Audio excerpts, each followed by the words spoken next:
Lights out, we're underway. It's Motorsport Republica podcast.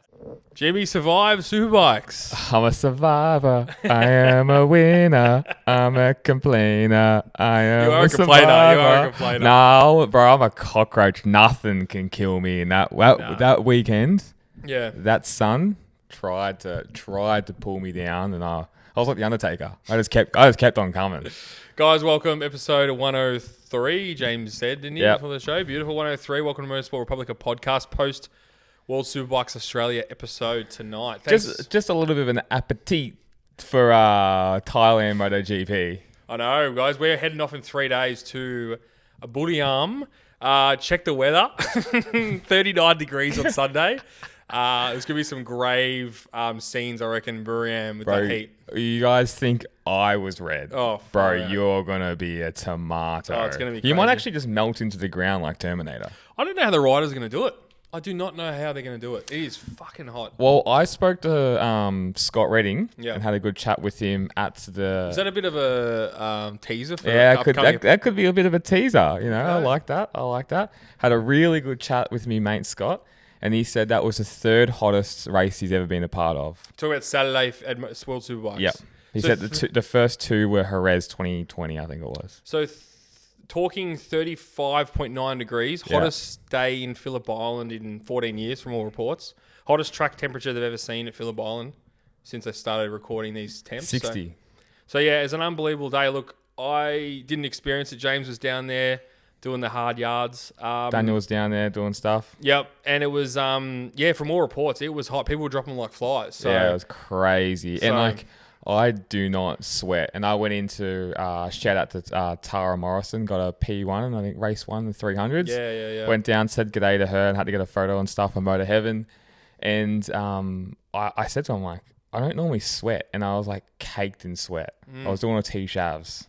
Amazing. And Phillip Island, like for anyone who doesn't realise, Phillip Island's usually 10 degrees cooler than Melbourne. Well, what did Willie Nels say to us? Shout out to Willie Nels. Yeah. On race day, he's like, Barry Sheen used to say, Phillip Island's the gateway to hypothermia. Yeah. Yeah, exactly right. Usually is. And, Yeah. the night, like Saturday night, got down there, it was still 27, 28 degrees. We were lining up at Pino's and thinking, you just don't experience this heat down there. So No, it was you a don't. real weather weekend, and we didn't stop talking about the weather. As you jeez. But yeah, it's just it made for some interesting racing, but the racing wasn't that flash from the World Superbikes. It was a pretty static event, all three races. So I think weather, tyres played a big part in that as well. Well, they had to swap tyres like halfway through again, which It doesn't add to the racing at all. it doesn't for No. that. And there was a couple of factors. A lot of the riders were saying they didn't even need to do it. Like it got resurfaced over a year ago. Yeah. They didn't need to really do it. And then you just got the Ducati Cup. The V4s obviously just dominated everything. Every category at the moment. And the racing just, look, it was awesome to be down there. It was good to catch up. Yeah. But it wasn't a crazy good race. Yeah. Like, races like Bulligar, to his credit, dominated and did the trifecta, which is great for him. But yeah, it wasn't anything insane. I might go through some results just so we can. Before you do that, shout out to our friends motoheaven.com.au. Finally got it out. It's still a heat stroke. It's got me good. It's got me real good. Literally, as I'm doing that, Adrian from Motor Heaven sending me something. So, Beautiful. everybody, we're thinking of Hopefully, a Thailand meme. head down to motorheaven.com.au and get all your motorcycle needs, parts, accessories, all the best brands. They are the best in the business. They are. And I think we touched on this last week, but 1,000 subscribers on YouTube, guys, has been a big thing for us. And We're going to be going hard on YouTube as well. yeah, YouTube's where it's at. So we appreciate that. We've got some awesome content going to be coming out for Thailand this weekend. So We'll get into that later. we will get into it later. But yeah, please like, subscribe. Means a lot to us. Anyone who's followed our Patreon, we appreciate that as well. We've got an early access pod who we may have teased about 5 minutes ago that's actually uploaded on there. I haven't even seen it yet. No, you haven't. So you can watch it before I even watch it. And it's one of the best from all reports. It's probably the best podcast I've done, I would have to say. Yeah. It was so raw, emotional. Yeah. Man, it was tears, laughs, it cries. was great. It was really, really good and very refreshing to hear a lot of things. And a lot of things, like a lot of controversies in MotoGP and everything like that, all coming out. So it was a great listen, and I'm sure everyone would like it. Yeah, 100%. 100%. All right, race 1, Nicola Bulligar, number 1. It was a common theme throughout the week, wasn't it? Top rack, Razgatlioglu. Oh, jeez, number nice. 2. This is like unheard of. You doing World Superbike results. Alvaro Bautista finishing off the podium. Danilo Petrucci had a good race one, didn't he? In 4th place. Scott Redding, our boy, 5th, and rounding out the top 6, Andre Iannone. Nice. On an independent Ducati, I know it is a Ducati Cup. We understand all that, but he's doing well. Yeah. He's doing well. Super Pole, a bit of a different result. Nicola Bulligar first again. Might as well call you Braxi. Braxi was... All right, sorry, Braxi, but it's time to give it up, I think. He struggled. What did he say, James? Hard. He said struggled hard. We love him. We love him. We love Braxi, but maybe... He thought the World Superbike guys were on Michelins. They haven't been on... They've been on Pirellis for like 20-something years. Yeah. Andre Iannone 2nd, Petrucci 3rd, Redding 4th, Sam Lowe's 5th, and Locatelli rounding up the top 6. And then race 2, Bulligar with the... Bulligar with the triple.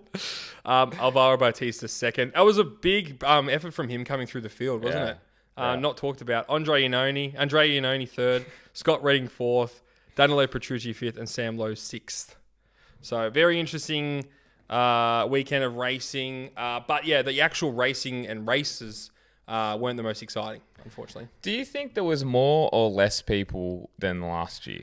I felt there was more people, but I don't know. I think the vibe was better last year. I felt like in the back of the pits, it was more, a bit more vibey. Okay. I think maybe it was the first time that I've gone down there and experienced it, so maybe it's always different the second time.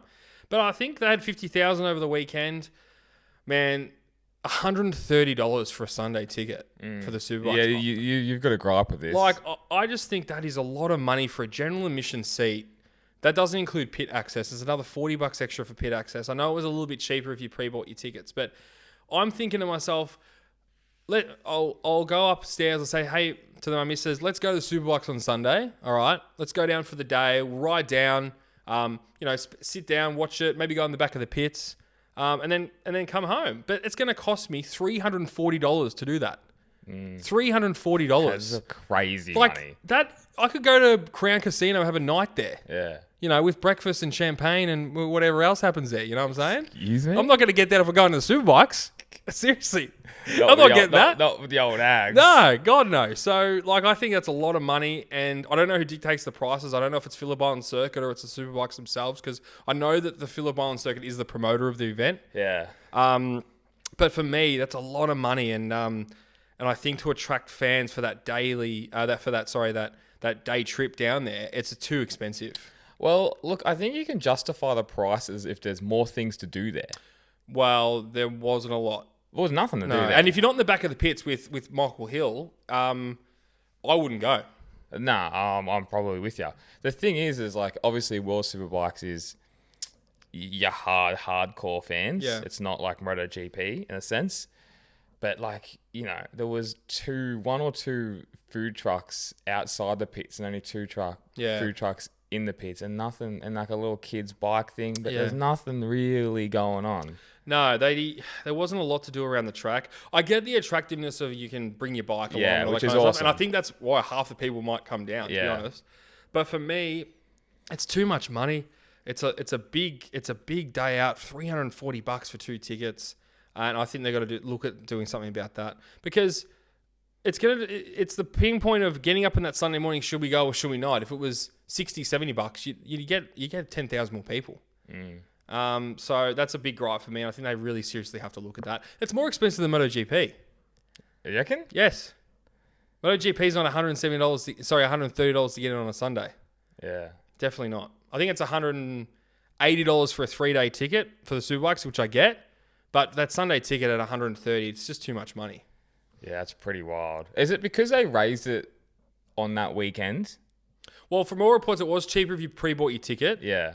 I don't know by how much, but this is the going around and chatting to the people around the circuit and talking to some of the fans and stuff, we crossed paths on the weekend. But yeah, I don't know. Just for me, I don't want to sound like a tight ass, but I just think it's to attract a new fan to the sport, maybe a father and son coming down.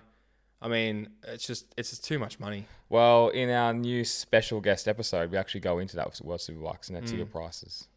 Yeah, they have to look at it. I mean, it's interesting when you talk about this. It's a European Cup with a wild card race in Australia, isn't it? So yeah, it's strange. They need to go to Japan. They need to go to. I mean, even like look at some of those Arabic countries or something that generate a bit of cash. Bro, Southeast Asia, yeah, for sure. Yeah, definitely those Arabic countries. So you also get the diehard fans you spoke about, but you also get the guy that bought an S1000 2 weeks ago and goes, "Oh, I want to see it. I want to see a Superbike go around the track." You get that fan as well. You get the MSR guys coming down. You get there was a bit of them. The Jelanis of the world, the Curtises of the world. That sort of, they ride, they love bikes. They want to come and see it. Yeah. But they're not the old folk that sit down on a lounge chair and watch it for 3 days. Which is a lot of people. Yeah. There's a lot of people there that are like that. But there was still some younger people, definitely more in the pits and probably more towards turn 1. Yeah. Well, we saw it. I mean, it was interesting. It was a cool vibe when we watched race 2 with Willie Nelson. That was at bottom of MG, Lukey Heights area. And that Great spot. That was pumping. And that's an unbelievable spot to watch a motorcycle. Yeah. And interesting looking at those bikes, you can see the difference between the MotoGP bike there and the Superbike. It just handles differently. Yeah. They try to stand that MotoGP bike up so fast through that corner where they take a bit of a different line with the Superbike. That was a really interesting thing for me as well. Yeah, it's great because you can really see them pushing up towards that hill and then they still just rip it through turn 11. Yeah. Like it is insane. Yeah. That Honda, I think it wasn't Leka, who crashed? I think it was Leka Warner that hurt himself. Yeah, so he was out for the weekend. I think. That Honda was not stable. Every single lap of race 2 were there. It was almost bucking him out of the seat. It was a shit show. It seems like MotoGP influence there is the same as Superbikes. It's going through like the Yamaha is struggling, but obviously MotoGP is looking better this year. The Honda looks nowhere, and Ducati dominating. I mean, it's the same sort of situation, isn't it? I know, it's weird. So. But those, we did a pit lane walk on Sunday, NPC Central. Major NPC Central. But it was interesting seeing the different fairings on the bike. That BMW had these massive, almost like a front wing of a Formula 1 car. Well, that's how they come. That's crazy. Yeah. And then you look down and you look at the Ducati, which is probably a bit more streamlined. Probably don't have to do try out as many different parts to go fast. But it was cool. It was an interesting day. No, it was good. And it was fun running around, doing all the stuff. Hopefully everyone enjoyed the content. It was content. We tried to do it a little bit different this year, and I think we got a positive response out of it, I should say. So definitely. Yeah. I just almost sent myself into an early grave and probably cost myself 20 years off my life. But that's all right. That's all right. Anything for the fans. You got 5 years left then, that's fine. We're going to Thailand next week. Yeah, well, I could die after Thailand. True. I can fucking die after Thailand. And yeah, guys, we've got full media access for Thailand, so which we're stoked about. Thanks so much for Dorna for looking after us because we're going to be there. We're going to be in the back of the pits. We've got heaps of interviews lined up. Again, sorry, James, I know we're going to talk about this. No, we can talk it now. Okay. Just excited, that's all. Yeah. We got press officers we're going to team up with. We're going to go and do some interviews and we've got a lot of stuff planned. A lot of videos. We'll do a lot of content like we did on our Insta stories. I'm going to look like a bloody tomato, a rotten tomato, I think, by the Sunday, but it's going to be all worth it and going to be amazing. How are you going to pull up being extremely hungover from the Saturday night onto the Sunday? And then keep going. And then 38-degree heat. Yeah. You just got to drink that much fluids. Like, it'll be just electrolyte central. It's going to have to be. Do you reckon they've heard of electrolytes and Booram, though? Oh, bro, I'm going to have to bring some of those bloody liquid IVs with me or something because... Yeah, that's going to be the only... Because you can't actually... Because the amount of sweat that's going to be coming off you actually can't take enough water. Like, it's impossible. Like, you're sweating it out. You know when you drink a 6-pack of beer, you piss out a 10-pack? You know that? Really? Yeah, you lose 4 beers worth of I guess liquid. It dehydrates you. So you actually can't physically get those 4 back in. Like, it's impossible. So what happens... And we'll have this filmed as well, just in case this happens, but for our vlog, we walk into our hotel room... sharing a hotel room, so don't no funny business. Yeah. And the aircon doesn't work. The aircon's not existent. Well, I know it's going to be there because I've seen it in the photos, but if it's going to work and actually get down to a decent temperature. It could be like a poster of an aircon though, knowing the Thai. I haven't told you this, but you're going to laugh. I actually Googled hardware stores Buriram today And I found I can buy a portable air conditioner from this hardware store for 3,000 baht, which is 140 Australian. So that's what I'll be doing. Bro, that's like 140 bucks to be comfortable for 4 days. That's a no-brainer, man. Like, it's actually a no-brainer. That's like 7 massages. And then I'm going to take everything's in massage currency. And then I'll take it back to the guy on Monday and get my refund. Oh my God, this poor guy's like just paid wages for 2 months, and the big ogre comes in going, nah, it doesn't work. Sweating. Do you want a store credit, mate? Nah, refund. Please, my family.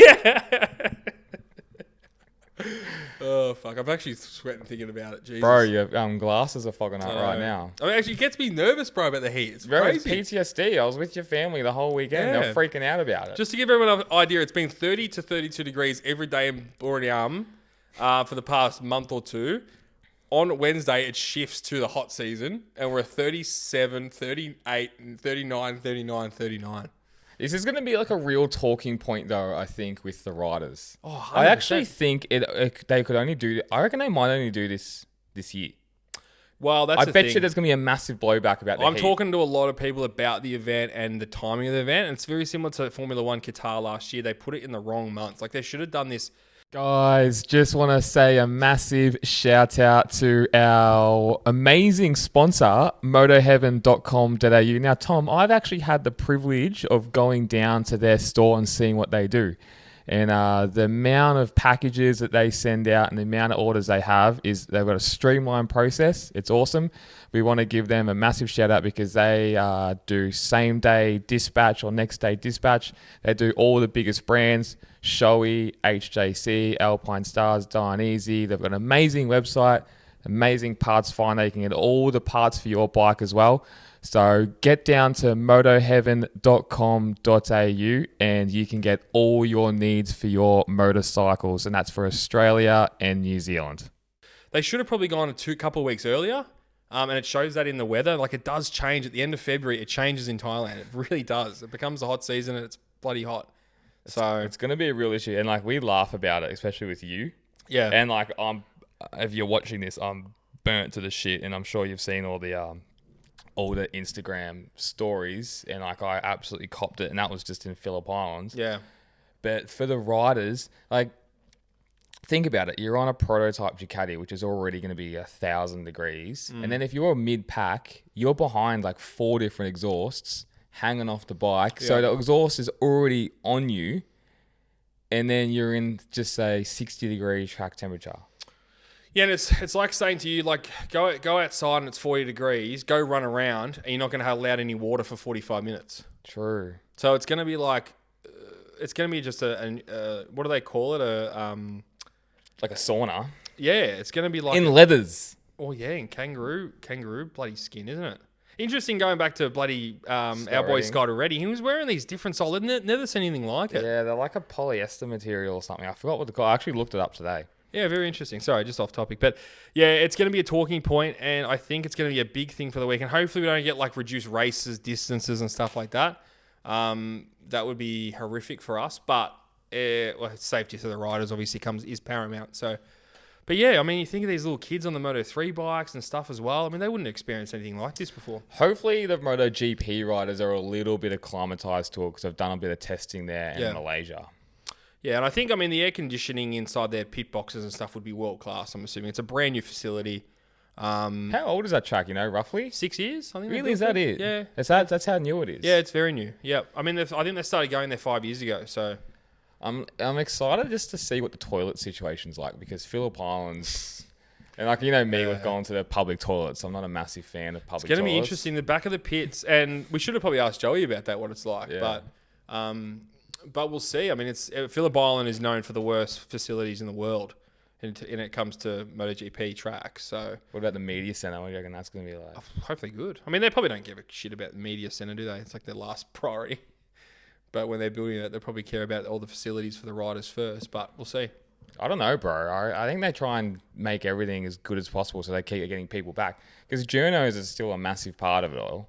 Well, yeah, hopefully the food and the drinks are good. Imagine they got Changs in the fridge. Bro, you wouldn't even leave there. No, well, just give everyone context as well. We've got the media passes, but we also bought Marquez stand passes which is on the last corner. So anyone who's interested in that, that's where we're going to be sitting. And if anyone's actually going as well, hit us up. Yeah. There's always heaps of Aussies there. Yeah. I mean, we haven't heard from anyone who's going. So, I mean, it's a trek. I mean, you have to admit it's a 10-hour flight. Then it's another hour flight. And then it's trying to find accommodation in a small little village town. It's not the easiest trip to go to. And look, with this new access we've got, I mean, the sky's the limit. I mean, if we're going to do this vlog, and then, we might be at Malaysia after Melbourne. Who knows? I mean, that could be another one we could go to. Yeah, true. Talking to everyone and talking to Willie Nels as well. A couple of shout outs for Will. Apparently an amazing Grand Prix, Sepang. Amazing Grand Prix to go to, and the facilities are amazing and everything like that. So this could be the start of something great. Well, we hope so. We want to do a lot of vlogging stuff now, especially after this first one, and then go from there. I'd love to go to Coda and go to do the American one. I think that would be really cool. Yeah, Coda would be insane. I mean, Jerez... Bro, imagine trying to walk the Coda track. It would take you 6 days. You have to camp halfway around. True. I don't know what they do with it. It's like a 7-kilometer track, isn't it? Well, it's American, so they're probably on them little rascals. You know, those little 3-liter, the Walmart people. Like with the South Park. They probably would. It's a long trek, by God. Yeah, I mean, there's a lot. I mean, Magello, anything like that. So, I mean, we're talking to Phil Ottle yesterday, and we were saying to him, he goes, you got to go to Austria. Yeah. Got to go to Austria. He goes, it's one of the best tracks. You can see everything. Camping's awesome. So definitely there's a few on the bucket list, that's for sure. Would you camp at any of the tracks? Yeah, 100%. Yeah. You just got to do it right, man. It's like anything. Camper van is the way to go. Yeah, camper van, 100%. Just park it. Yeah, you got aircon. That's the way to go, definitely. Camper van's way. My old man did Magello, and he said it was crazy, and people had drones up in the air, and people were trying to shoot fireworks at it and shoot them down and stuff. They're just nuts. Yeah. There's so many stories of all that stuff though. Oh yeah, I mean, the world, there's always these stories back in the good old days of craziness like that, but it still seems to happen in these European tracks, that campground, and even what Phil said yesterday, it was man, it is crazy there. And he wouldn't know half of it. Yeah. Same as caught up with Damo Cudlin yesterday. He had some crazy stories about Le Mans 24-hour, the bike event. And he goes, the bike blew up after, 10 laps, and he went in the middle and just partied for 24 hours straight. He said it was insane. So, yeah. So, what's it paying that a Ducati won't win the first round? I don't know, man. I think it's always a surprise, though. That's the thing. First round in anything always throws up a wacky result. The heat as well. It's another aspect, talking about the weather. Who was fast? Who was fast at Buriram? Honda was top 5 pace, wasn't it? Which is crazy. But we don't know. The Yamaha probably looks stronger at Sepang than it did Buriram. KTM's not going to win. So I think it's a process of elimination. I still see a Ducati winning. Probably $1.20, I'd say. Nice. I like you. That was like Curtis trying to work out the price of the Dionysi Rossi leathers just then. The sports bet. Yeah. Well, it's true. And with betting, it is a process of elimination. Who's actually going to win? Because we don't see Yamaha, a KTM, a Honda winning. We've got Jorge Martin injured. Is Bez really up to winning a race? He might just throw a crazy result and do it. Who knows? Bro, remember when Bez is probably my favourite. Remember when I think we might have been fresh 18, maybe younger. And I think you were illegally betting. But you were betting on MotoGP, and the weather just turned. Yeah. And before the sports bookie guys changed the odds, I think he put some wet weather specialist. I can't remember who it was that was fast. Yeah, who was it? It wasn't Jack Miller. It was someone else. I reckon it was even before that. Yeah. Before his time. And I think that you put in the podium and they podiumed. And you won some good money. I just can't remember the rider. Who was it? It wasn't Petrucci, was it? Or was that before that time? I thought it was Depugne, but I don't really remember him as a wet weather specialist. But it was someone that was nah, they're nowhere. But as soon as it rains you must have obviously got it before the bookies. Then they podiumed. It was weird. I can't remember who it was. It was I reckon it was 2012, 2013, 2014. Yeah, they were a bit lax back then. They're all over it now, that sort of thing. But yeah, I remember I remember Formula 1 2012, Sebastian Vettel was he lost 3 races in a row and he was went shit ass. But I knew that Red Bull had this massive new car coming for Singapore, and it was going to be so much faster. But the bookies had him at 30-1. And he was still winning the championship. I'm like, that's fucking so overs. Yeah. Overs sort of means like it's over the odds. It should be. And I put like $10 and I won $400 or something on him. Fuck, really? Yeah. Yeah, it was Singapore 2012, if anyone remembers that race. So Hamilton retired on like the 5th lap and he won the race. So are they more onto it now? They're all more onto it. And for me, like those sort of sports, everyone's on like, because they're more popular now. Like, oh, that's it. Because back then, like betting on MotoGP in Australia would have been and no one like who's controlling the odds at their like center. I don't know how it works, but like they're not cluey about it. I bet you they got some guy who's just a motorsport geek there now. Yeah. It has to be. Yeah. Because it's so big now as well. But I remember I'm just dying to know. It was what rider was it? It wasn't like a Vermeulen because it was too late for. It would have been too young for a Vermeulen. Yeah. But it was some wet weather specialist. It was crazy. I put a bet on who was the Tech 3 he was Zarco's teammate. And he Paul Spargo? No. He was he came back like 2 years ago. He had like some mystery disease. Jonas Folger?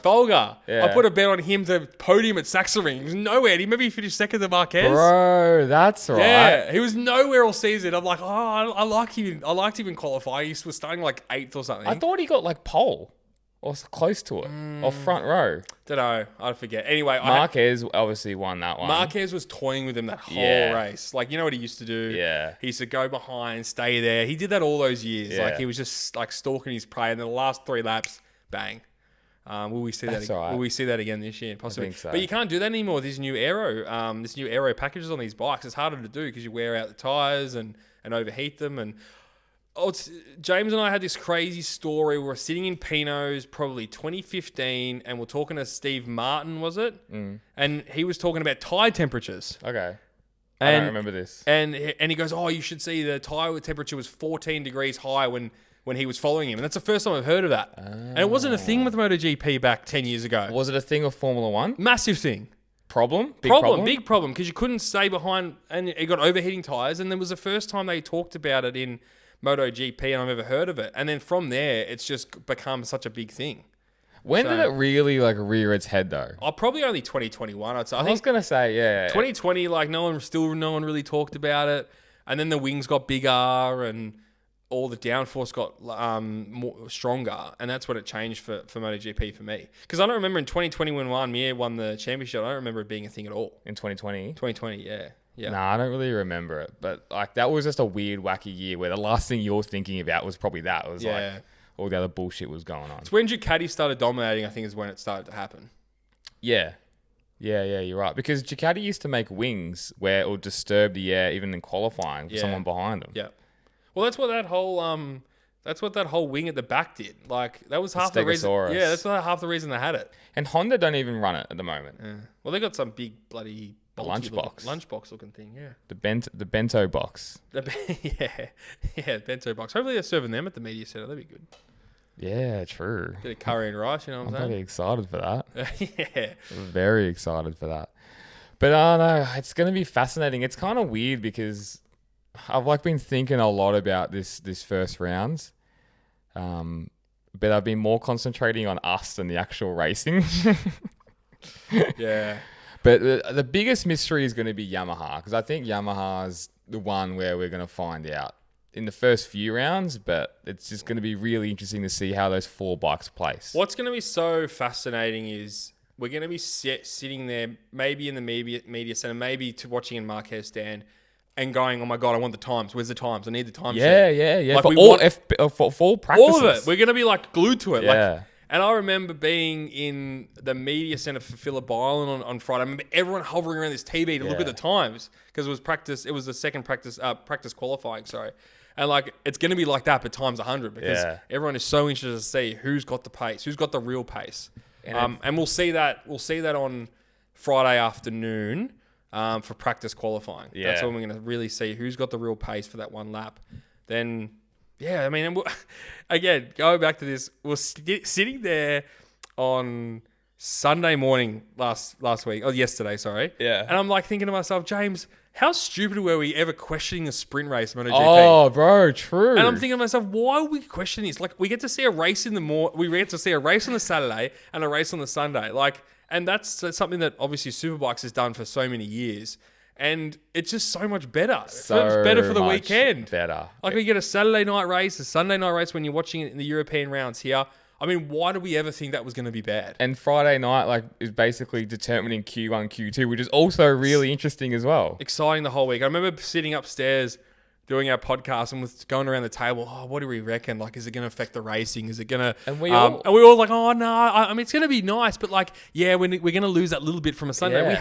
We haven't. And just about everyone has admitted I was wrong because, like, so many people that have either raced or in the media for it have said, I didn't like it, I'm a traditionalist, whatever. But like the sprint races have been awesome. And the sprint races have actually saved some Grand Prix. Like, I think Sepang might have been a good example where the sprint race was quite good and then had an absolute snooze fest of an actual round, And if you've spent the money and you're going to the track and you're going for the whole weekend. Saturday's the day, bro. Saturday's the day, but you also like, and you see a boring race on the Sunday, you're like thinking in the back of your mind, well, at least I saw some action yesterday. Yeah. And that's a big thing. You can go away from the weekend going, God, I saw a great race on Saturday. Sunday was still fascinating, but, I had that joy and that battle for the lead yesterday. I'm content, And you look at Sepang this year, the sprint race is basically where Bagnaia lost the title. Yeah. He basically lost the title in the sprint race because he went down in the famous Aigura corner. Aigura corner, yeah. He did an Aigura, unbelievable.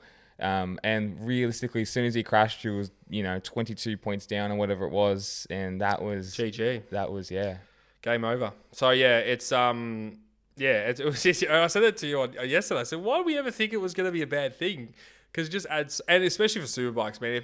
If you tried to drag people there on a Saturday to watch qualifying, no one would go. Like, well, that's it. Because they used to do both races on the Sunday, which I like, but the format is better now, and it's good as well because you might get a dry race on a Saturday and a wet race on a Sunday, or vice versa, which is good. So you can see best of both worlds. What's funny going into Thailand? We've been messaging all the press officers and we've spoken to Tech 3 KTM. And they're like, you wanna meet some of the riders? So we're like, I don't know if one of them's really. It's like we walk into the box. Hey Mav, fuck off. Yeah. Well, yeah, we're talking to Hervé Podchals. I think it's his daughter who runs the press, and she goes, "Oh, yeah, do you want to?" And we're like, "Oh, we'll come and have a tour with Hervé if that's okay." He walks in, we're sitting on his bike. Oh my god, bro, you'll freak. Fraud. Oh my god. I mean, you know what though? Let's rekindle. I'll reach out the Olive Branch. Yeah, let's do it, and we'll have a chat to him and. Nothing like him. We'll get him straight off the bike after a 40-degree practice session.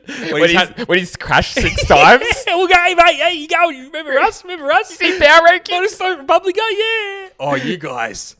But it's funny talking to some of the riders, not naming any names. But yeah, he is one of the kind of dudes who throws the toys out of the basket. And we've seen that in the past. Yamaha, revving the bike, all that kind of stuff. I mean, we've all known that for years, though. But he's got like... It's hilarious. But somehow, some way, once a year, he brings the magic and he lures you in. He lures you in and either goes really well on a Grand Prix, wins the Grand Prix, gets a pole position, something like that. And then, we'll see if he can do it this year. It's not looking too good. It's looking less struggle in the Tech 3 team. Probably, not a lot of funding from KTM. And poor Tech 3 as well. Like, that's an independent team. Yeah.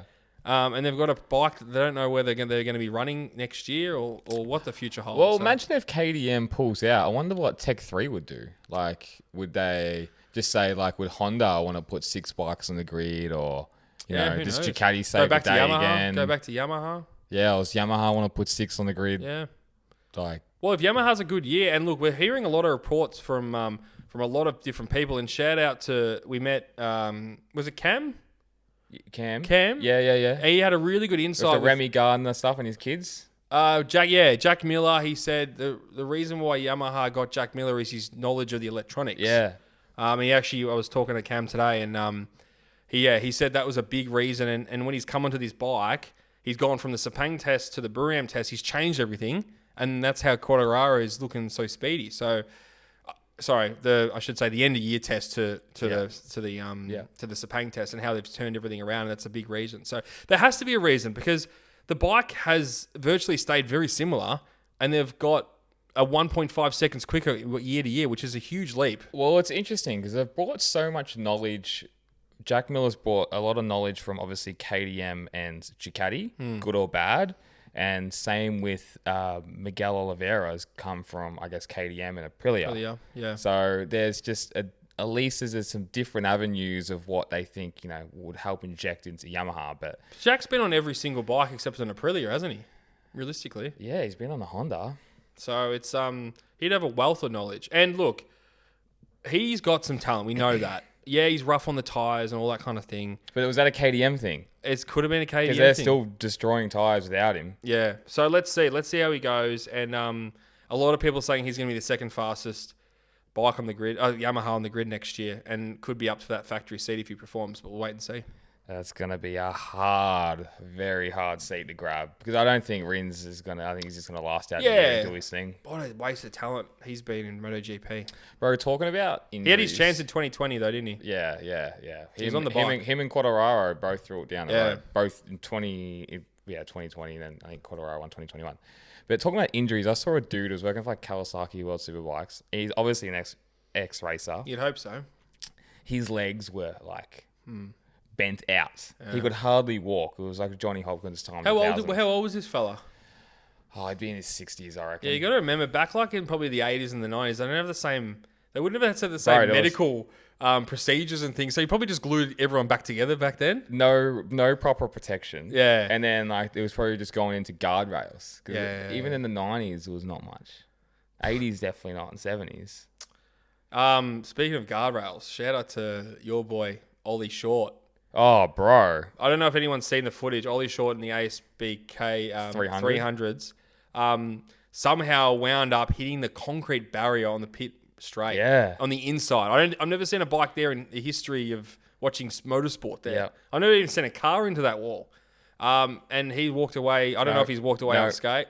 He's got a broken leg. Broken leg. He's walked away with unscathed. He's walked away. He hasn't walked away. Has not walked away. So, and I was chatting to him the day before. So, speedy recovery to him. 100%. Ollie. That was a scary, and that just shows you how dangerous motorcycle riding is. And look, broken leg, yes, terrible, but my friend, that could have been a hell of a lot worse. Getting tangled up in that catch fencing or anything like that, concrete walls. You don't know what could have happened. Bro, remember, we're watching the 600s, the Aussie 600s, and their racing has been awesome. It was awesome that weekend. But how close? I remember watching Bramage. Yeah. And I think it might have been Archie McDonald, and they're all fighting, and Mahaffey, and they're all fighting for coming out of turn 12, and they were so close to each other's rear tyre. I was like, bro. And you see some of them come to turn 12 sort of on the inside line, and they sort of meet in the middle. Yeah. And then they realise, I'm about to hit, and then it is crazy. Watching it from the top of the pits is it's an interesting point of when they come around the corner.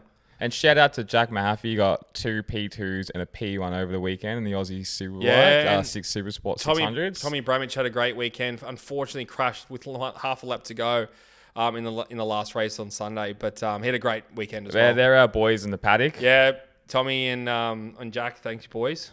And the Bramiches on Saturday night. Oh yeah, the Bramiches from Beaconsfield, mate. They got a few pigs in the hen down there.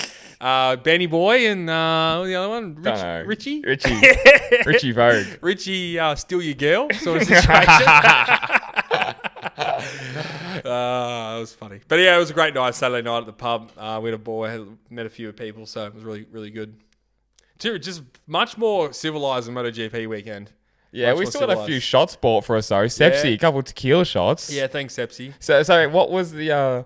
Let's list what we actually drank that night. So there was. So the tip is when they say don't, if you want to feel good the next day, don't mix your drinks. Okay, they say stay on one drink. Yeah, stay on one drink, and that's sensible, isn't it? It's sensible. So what was it? 2 different types of beer. So we had stout and a Peroni. A glass of red, I should say. We had a bottle, or a couple of bottles. Yeah. Then we had shots of tequila. Then it was vodka. Yep. And then whiskey. Yeah. 6. 6 different types. Yeah. That was me after being up for like 16 hours longer, being in the heat with heat stroke, immensely dehydrated. Yeah.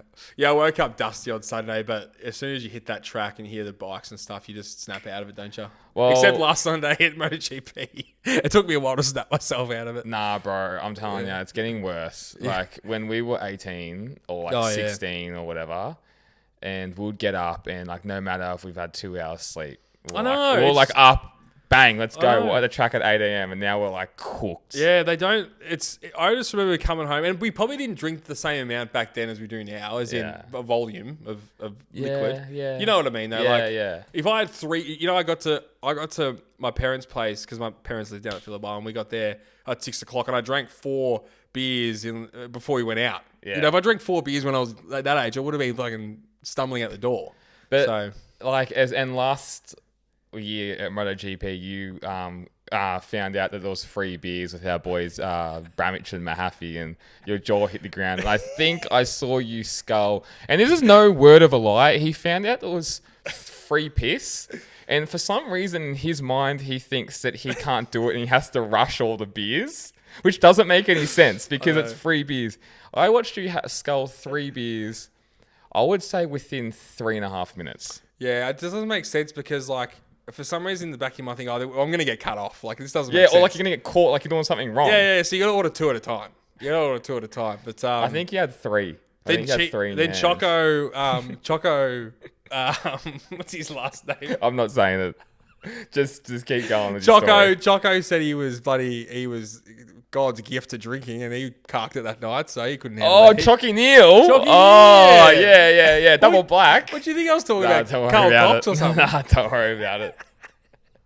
Not Carl Cox. I want him on the pod, Carl Cox. He lives 6 months of the year, like Warrandyte or something. Didn't you hear what Bramich was saying? Buddy, everyone lives in Warrandyte, but he races Who's Who racer. We should hit him up. Oh, we'll message him tonight. Yeah, true. Get him on the pod. He would have an interesting story, bro. How the hell is he into racing? I don't know. And I think he's had BSB teams. I think he helps out with our boy Bramich. He does drag racing, I think. He does a lot of stuff. Loves MotoGP. Loves all the British stuff. It's just awesome. Interesting how he must have just... Look, he doesn't look like the kind of dude that would go and sponsor an ASBK team. Like, he just doesn't look like that kind of dude. And from where he's come from... Not in Australia, anyway. Yeah, and he's like a DJ. DJs in Greece and... He's an animal. Ibiza and all sorts of places. And, like, he's huge. Like... Bro, huge. Huge. And like, you'll watch a European round and it's like Carl Cox presenting the trophy. It happens all the time. Yeah. And Superbikes. Like, it's not MotoGP. He's not following, like, the fan MotoGP thing. He's got a Superbikes. Crazy. Which is like like the real fans. But it's cool because he's the kind of guy that's like getting into grassroots as well. Yeah. With the Aussie stuff. Like, how have we not thought about this already? He does not have to do anything like that. Yeah, I need to get him on the blower. Yeah. If anyone knows Carl, tell him to reach out. We'll message him on Instagram. So. Yeah, 100%. You're right there, mate. Jesus. So I'm just gonna see if he's got Instagram and stuff. Obviously, he's got fucking 2.3 million. Oh, bro, we're gonna get him going. Yeah, done. Drag race. He races drag races. Jesus, Carl Cox, get him going. But I've heard about him and GP for like 15 years now, I reckon. Yeah, he's been a thing. Just he pops up, and he's popped up at Formula One races before as well. Oh, has he? Remember Michael Jordan? He had a AMA Superbikes team. Yeah, it's cool. And they had a big Jordan logo on the side of it. I don't think it did that well. I just don't know how these guys, like, it must be how they get to that point where he couldn't. Does he watch the sport and goes, "I want a team"? I think so, bro. Does one of his mates go, "You should invest in this"? Like, how does it happen? We'll ask Carl Cox. We'll ask him, but like, I want to get so big that we have our own team. Yeah, do you know how cool that would be to have our own team? It'd probably be so stressful, but. Yeah. Imagine having our faces on the side of a fairing. That'd be hilarious, bro. It just wouldn't make any sense. No, and I'll just pretend like I know what I'm doing. Like when it's like when we saw that sweet RG 500 Schwanz replica at Superbikes. And everyone's like looking around at just pretending like they know what they're looking at, what bro. Are you looking at? You don't know what you're looking at. Yeah. Stop looking at those microscopic bits. You don't know. Just because your dad did it. You're going to copy him. That's NPC. Bro, it's major NPC. And we all do it though. We all do it. I did it. I was looking at the carby like, oh yeah, nice carby. Oh yeah, I like that fuel tap. I didn't even know it was a carby. I wasn't even looking at it. Yeah, I didn't fuel even know injected, bro. I didn't even know what I was looking at. Yeah, diesel engine. I was like, oh, yeah, turbo. Oh, it's Pepsi logo. Fuck yeah. It's like I sell cars, if anyone doesn't know, and I get people going, oh, can you pop the bonnet of a Kia? What are you fucking going to look under a bonnet of a Kia? I know. We're going to put the wiper fluid in. Yeah, I just don't understand it. Like, it's a 2-litre normal engine. It's not a V8. You know, there's nothing cool about it. Do people do that for the EVs? Yeah, but the fronts are like you got a what do they call it? A space. It's a frunk, they call it. So it's like a boot at the front. There's actually, you can't see anything. Can you see the batteries? No, batteries line the bottom of the car. Ah. Yeah. So do you think talking about EVs is a good segue, that Moto E will ever do anything? Yeah, I think so. I think it will. It's I think there's definitely a thing for electric bikes. Like, we were down there, Phillip Island, off topic again, but I'm thinking next year I'll just buy an electric bike to bring down, because there's no fuel, there's no like oil leaking. You can chuck it in the back of your car. Did you see one electric bike down there? No. Yeah, No. That's. But I'm not saying I don't care if it's cool or not. I'm just saying, like, that would be so much easier. But what I'm saying, true. Yeah. But what I'm saying is there a future for Moto E electric racing? Well, it's funny. I was reading today. There's a bike that China's brought out. I think it's CF Moto or one of those Chinese brands. CCP. Possibly. And you rev the throttle. CCP. He finally got it. It's not the brand of the bike, bro. It's the fucking communist. Yeah, you know what I'm saying.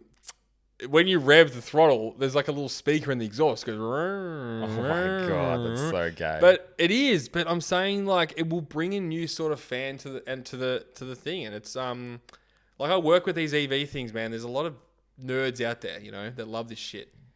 Yeah, but it's not for racing. It's hard because, like, Formula E for me it's not as exciting, but they get fans. Like, there's a lot of people that go to those events. And I think a Formula E event at like Phillip Island, we're speaking about this, would be a cool thing to go. And I think people would rock up and see it. Yeah, but like they wouldn't have enough energy in Phillip Island to like charge the cars. Nah. It'd blow a fuse. It'd blow the main fuse. It takes a strong wind to pull the power out of Phillip Island. There's only one wire that crosses over the island, yeah. One wire, Chris. One wire. He's yelling at my dad on Saturday night. One wire. I had my face right up in his face, spitting into his mouth. Danby style. But I don't know. I don't see a future yet for it. It's only there. Obviously, people will only go to it because of it's at the MotoGP races. It's like a select 7 rounds or whatever. Yeah. But electric bikes, I don't think are there yet. You don't see them. You just don't see them. I saw one, actually. I've only seen one. Coming to a podcast once in Melbourne. But it's like, for a racing spectacle, I guess there's 2 ways to think of it. You know, Moto 3 is only small little engines. Yeah. As long as the racing's good, it doesn't really matter. But I think the sound is always a massive thing. Yeah, I think so. And it's interesting. Like, I wonder if hybrid will ever become a thing in bikes. I mean, it doesn't really need to, because the fuel economy of these things is still amazing. But to get that extra bit of power, you know, hybrid might become a thing. That's what's happening. Like, you look at every Ferrari or BMW or those premium cars coming out have all got hybrid powertrains. It's like a performance thing now. Well, you know what's slowly taking off, especially in the States, and I think they're legalizing them to race in the American championships, is like those Starks, the electric dirt bikes. Oh, yeah. I don't know if you've seen them. And they're becoming a real thing over there. And like, the power, there's pro racers that ride those Starks, and you can obviously limit the power on them. There's all these different, and they go like the full mode they can't even handle. Like, they're so powerful, those things. And there was actually a guy, Teddy Blazusiak, you hardcore fans will know who he is, but he's an enduro rider. He actually raced for, I believe it was Stark, in their new enduro bike. And you know how electric bikes, how they're normally, like, they're on or off. Like, it's instant power. It's not usable power. Like, you ride a 300, you know it's a linear. Yeah. Or a 350, it's linear. He was doing, you know, that like enduro cross where they indoors and they go over logs and through water or whatever.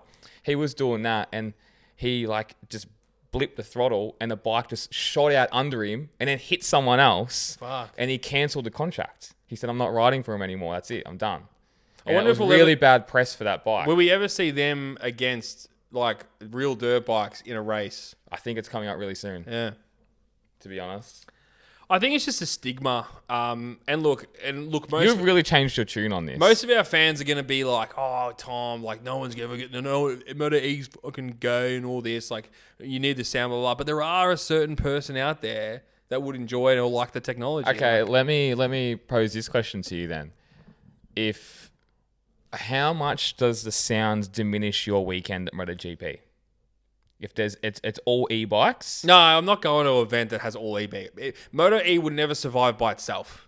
That's what I'm saying. So just say MotoGP, Moto2, Moto3 were all e.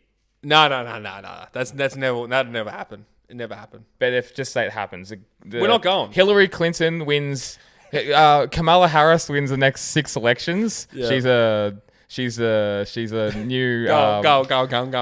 What's the word when they're like constantly in power? The dictator. Dictator. She's a new dictator. Yep. And she goes, all right, every man has to chop their penis off and we all got to race electric. Well, then we wouldn't be going, would we? You wouldn't go? Nah. No way. Trump saved us, mate. He has in many ways. But I think Moto E, I mean, let's, like, first of all, it needs to become a world championship where it goes to every round. But like, bro, we're gonna watch it. We're not gonna watch it. Like, I don't watch Moto E. I don't watch. I won't lie to the fans. I do not watch Moto E. No. But yeah, it's all about like the hardcore races. Is all about the sound, the petrol, and everything like that, isn't it? So, I think so, and I guess it's more relatable. Yeah, exactly. Growing up with it and everything like that. I mean, who knows where we're going to be in 20, 30 years. EV might not be the answer for car technology either. It could be another metal or another something they're working on that could be the new answer, because nothing's the answer with, you charge a car, you still have to burn coal to charge a car. So how is that helping the environment? You know what I mean? So, and we all know that. You can't store these batteries anywhere. You can't get rid of them. It's just going to stockpile everywhere. Like, there's no answer to this problem. So, we're really fixing the world's problems, aren't we? One day at a time, baby. That's what we do. V8 Supercars came back. Oh, yeah, you talked to me about this. We're taking everyone on a journey this episode. Bro, V8 Supercars were back, and look, Eastern Creek? City Motorsport Park, aka. One of the best races in about 10 years, they were saying. So, it's an unbelievable wet, dry track that was coming up, and then you had the Brock Feeney Waters and Will Brown fighting out for the win, and Waters got it done. So he got pushed. He got pushed out, span out with like 4 laps to go. Came back on his tail. Then Brock Feeney sort of redressed, came back. They're all together, and then Waters sort of touched his rear wheel in the last corner, got up the inside, and then passed him with like meters to go. Boom, baby. So really interesting. And I haven't watched the race, and because we just haven't had time, but yeah, apparently that race 3 on the Sunday night was one to remember. So talk to me about this new championship.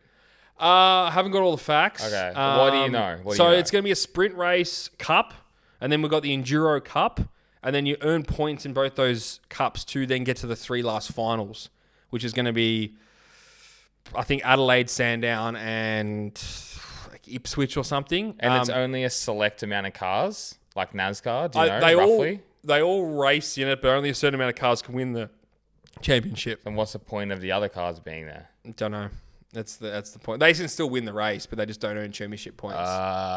Yeah. Weird, man. Yeah. So whoever gets into that, and look, I'm paraphrasing here. I might not be right on it, but you get a certain amount of drivers can win the championship going into those last 3 races, and then they go back to 0 points and they fight it out to win the championship. Okay, what about this? And this is a crazy idea. Go on. You have just say 15 rounds, 25 points the winner, 22 points for second, 20 for third, 18 for third, all the way down. Yep.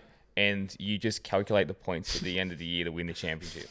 It sounds fucking easy and better, doesn't it? I mean, if you win a V8 Supercars race, you get 1,250 points or something. Yeah. Like, why? Yeah. You get 1,250 points, a hand job, and a hot dog. Yeah, it's like, Win Cup goes to this with a 3,000 point lead. We're like, what does that even mean? Yeah, that means nothing. We don't know how many points. Like, every race should just be 25 points, like it is in Formula One. Like, it would make any decent motorsport. Maybe make Bathurst 50 points. Just not even, bro. Like just a flat 25 points for the win. I agree. And look, and the Enduro series is awesome. Yeah, it is. Maybe you increase the points. Maybe you're right. Maybe you increase the points for the Enduro series because you've got 2 drivers.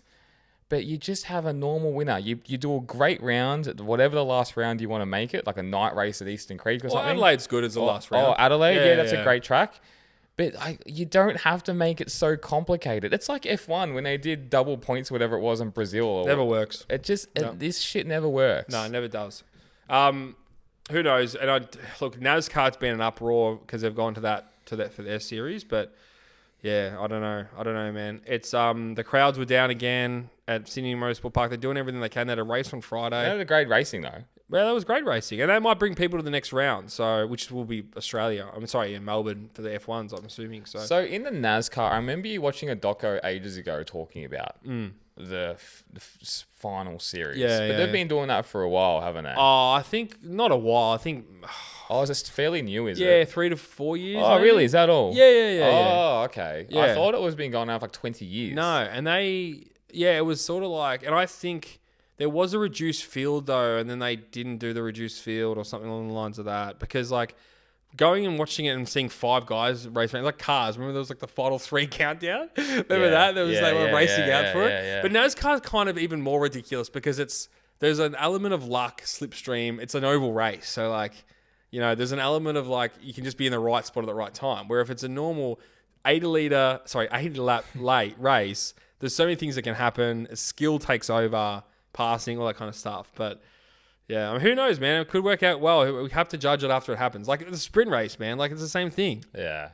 We were all not shit canning it. Like we're interested by it, but like it could be like a really cool end of the season. And let's see what happens. Like I hate like shit canny things when I haven't seen them yet. Let's wait for them to happen, and then we'll be the first to judge harshly.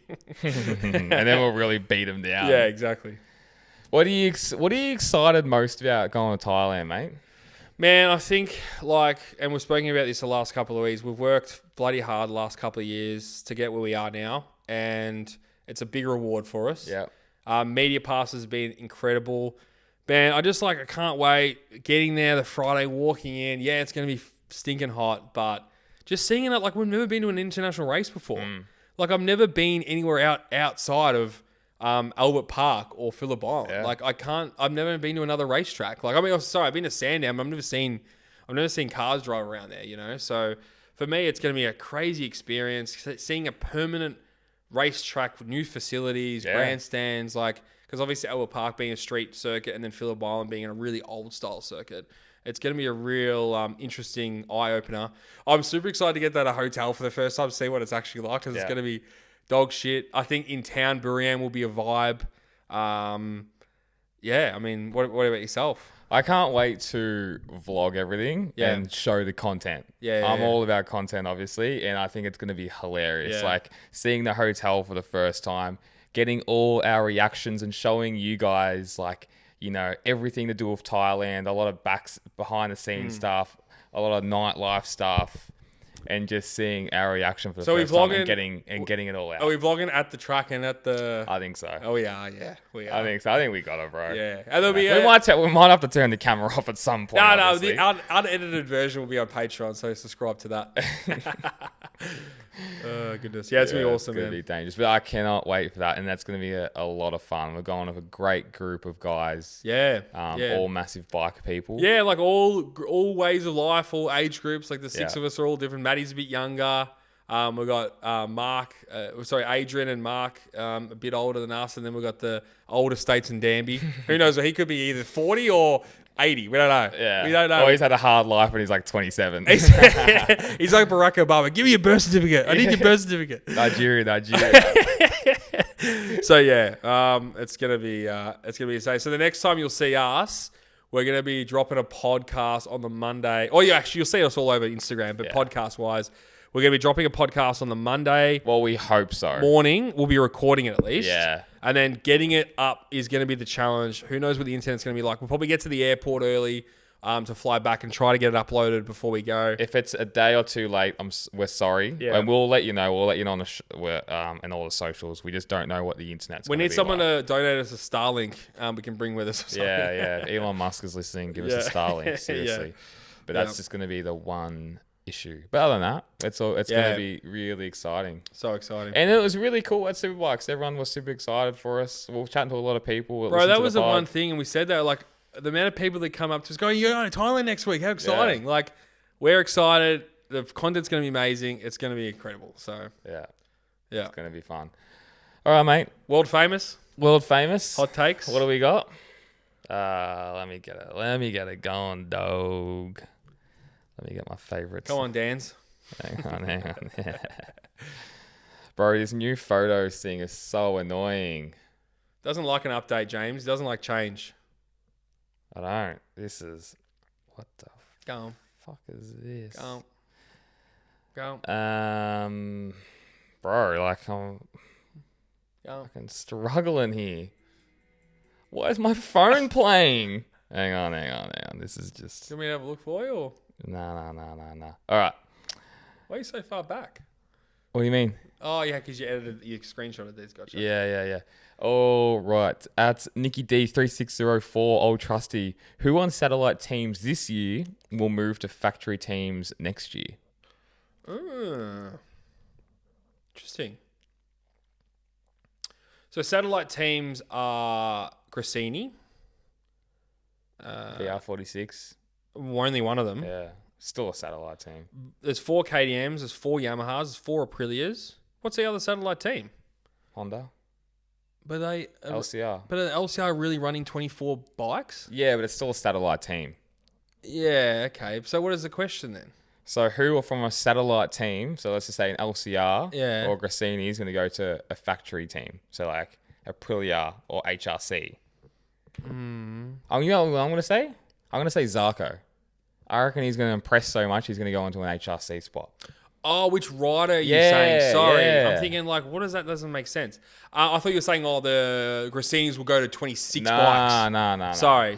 We'll edit that one out. Yeah, I think Jack Miller for me, if he has a good season. Okay, so he's your pick? He's my pick. He's going to be, if he has a really good season, he's going to be a really good development horse for Quattarari going to that new bike in 27. See what happens. I like it. That's two very different picks from us too, Zarco and Jack Miller. Yeah, but I wouldn't have said that before testing for Jack Miller, but I've got high hopes for him. Is he frauding you? Is that what he's doing? No. Because we didn't expect much from him, but yeah, you know what I mean. B_Rothberg. Neither Pecco, Martin, or Marc Marquez will win in Thailand. Yeah, okay. So I reckon that's what you're thinking deep down for some weird reason. I've got Bezecchi, I think, to win. You got Bez to win? I think so. I got a feeling. Bro, that would be massive. Yeah, that would be a massive win. I've got a crystal ball. Is this a crystal ball moment? Yeah. I don't know. I can't stop getting it out of my head. Crystal balls? Crystal balls. I can't get it out of my head. I just have a weird feeling that he's going to win. It's a weird result. He's on a brand new bike. And look, I reckon he'll win and then he will do nothing the next few rounds. Bro, that's ultimate fraud. Yeah, I love that. Yeah. So you're putting him on your your Buriram prediction. We got to do our predictions as well. Yeah, I know. I'm going to put everyone up tomorrow. Wow.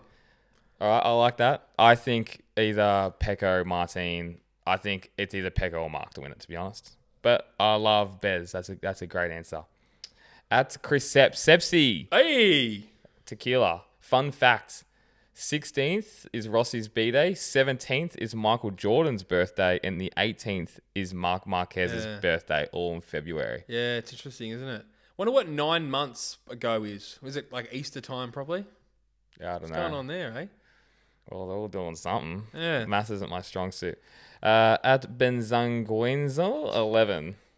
Simoncelli Marquez could have been the greatest rivalry ever. From fellow stepsis countrymen. So from a Portuguese man. Interesting. On you, mate. Thanks for listening all the way out there. Yeah, I wonder if that would have changed the course of history with Rossi's career as well, if Simoncelli was still around. I wonder if it might have been a handing of the baton sort of situation. Yeah, that's a great call. Because we're talking Like Rossi was still at his prime position. Ducati. He was on a Ducati 2011, He came back in Yamaha, won 25th. Well, no, he didn't. No, he never won a championship after that. Yeah, but he had a chance in 15, didn't he? Yeah. So yeah, it could have changed the course of history. It could have been those two versus Marquez at that point, which would have been even crazier. Or who knows what would have happened. It's You just will never know. We'll never know. At Superbike R1M, Shout out. Shout out. Yeah, thanks. Big Superbike. fan of the pod. He sold the R1, but he's got to change the name. Change it to Superbike Avali. Yeah, true. It's a good one. Yeah. Superbike Avali. Can James please do a top 5 of the shitter/Gabo bikes? CBR 500 and Aprilia 660. Yeah, we talked about this, didn't we? Yeah. And funny enough, I actually owned a CBR 500. It was my first bike. So I know how gay-bo it is. Yeah. But in the next 3, you're going to be... I'm going to put the R7 in there, the new R7, because it's just full of gay-bo. Who's buying that bike? Bro, everyone. All the MSR riders. It's like the most popular bike. Oh, my God. It's just so boring to me. It's going so boring. No character. It's an MT-07 with a sports bike. Yeah. Everyone's got one, so it's Gabo. I'm going to go all the Ninja series as super gay. I'm going to say like Ninja 300, 400. The 650 looks like you're riding on horseback. And the last one is... Ooh, the last one... It's a good call. What's the last one going to be? I'm gonna have to go again, Yamaha. I'm sorry, the MT-07, like still super gay-bo with the R7. Really, I don't mind the MT-07. So. Nah, lame as. And okay, let's flip it. I think a cool learner bike, and people will appreciate this, is the CB400. It's a VTEC, bro. It's fucking VTEC. Is a cool learner bike, and maybe like an old school like. That's a crazy answer, but like the old RS 250 Aprilia 2-strokes, obviously. So a few of those getting around. Yep. On at Phillip Island. Interesting. Yep. And maybe even like a cool XJ6, because the XJ6s are an R6 motor that just got like a throttle stop on it. You stop that, you take that out, and you got an R6, old R6. You can get that done at Motor Heaven. Changing that throttle. I don't know if they do illegal things. Maybe they do. Maybe they don't. I don't know. Wink, wink, nudge, nudge. It's a motorcycle workshop. They can do anything for you, I reckon. Back again for our stepsis fella. Pirelli tyres and GP for 27 season. If so, we might see some great/close racing from Benzanguenzino.11. Yeah, there you go. Okay, interesting. I mean, tire talk's always good, isn't it? It's we always talk about tire wars as well. How amazing that would be. We'll never see it again, I don't think.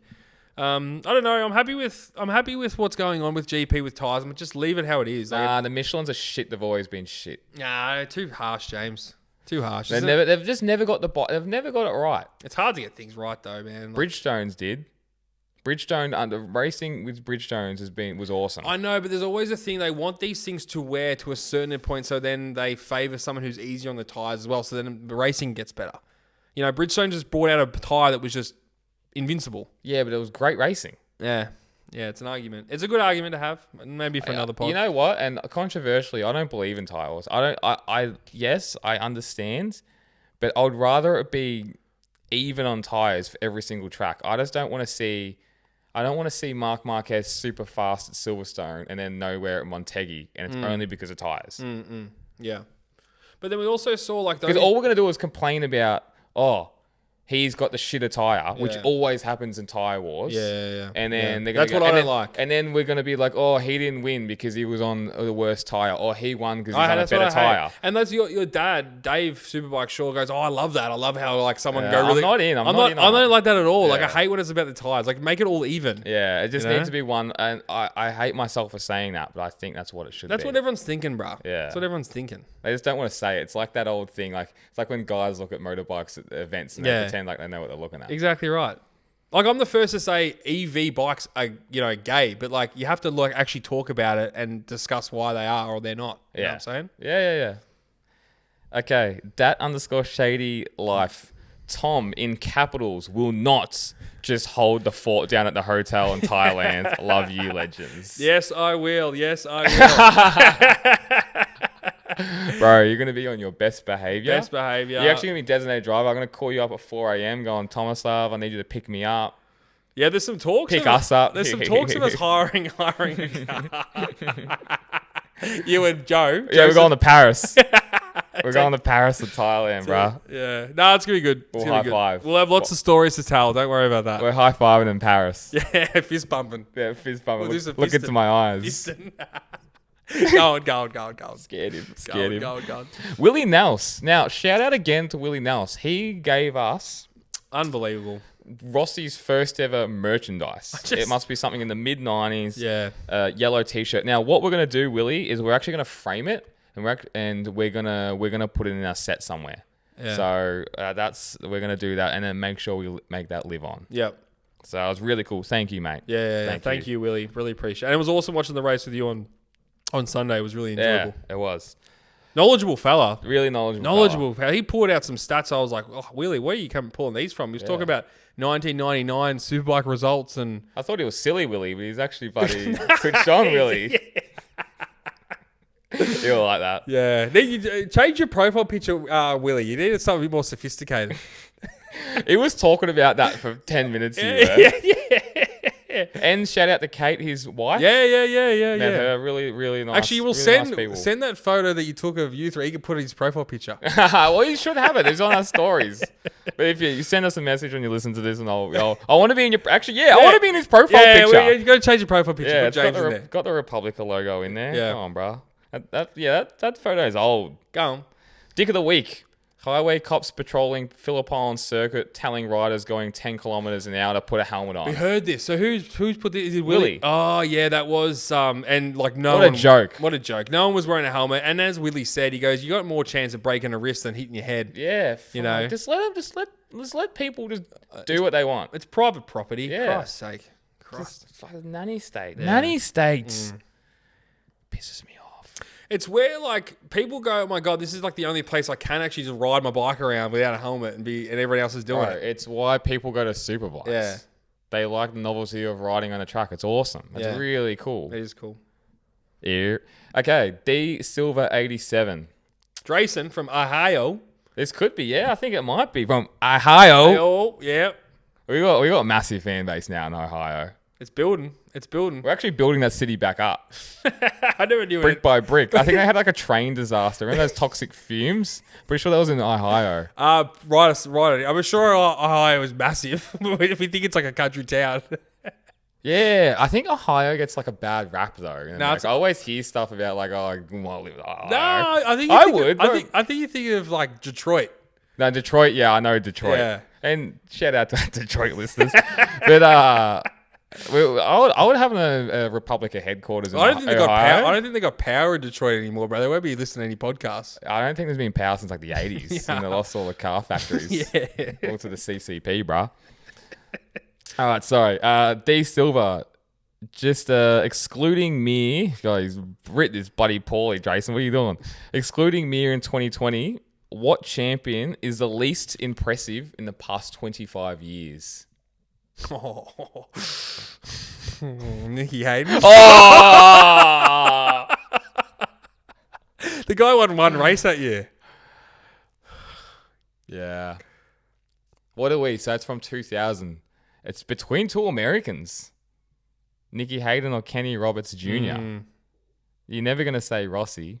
You're never going to say Lorenzo. You're never going to say Stoner. You're never going to say Mark Marquez. That's rough. Next question. Even like, there are some, I'm talking about MotoGP. I mean, I look at that Moto2 year with Remy Gardner one with Raul Fernandez. Those two bikes were just the best, you know? And like there hasn't really been that in MotoGP for a long time. I'm not saying that was an impressive thing, but there has been some years along the line where it's just been that one team's dominated, which is rare, but yeah. Well, Ducati's dominating now. Yeah, exactly. At Tom F145, one of the three presenters will have extreme sunburn after this weekend. Well, he hit the fucking nail on the head. Jeez, he did too.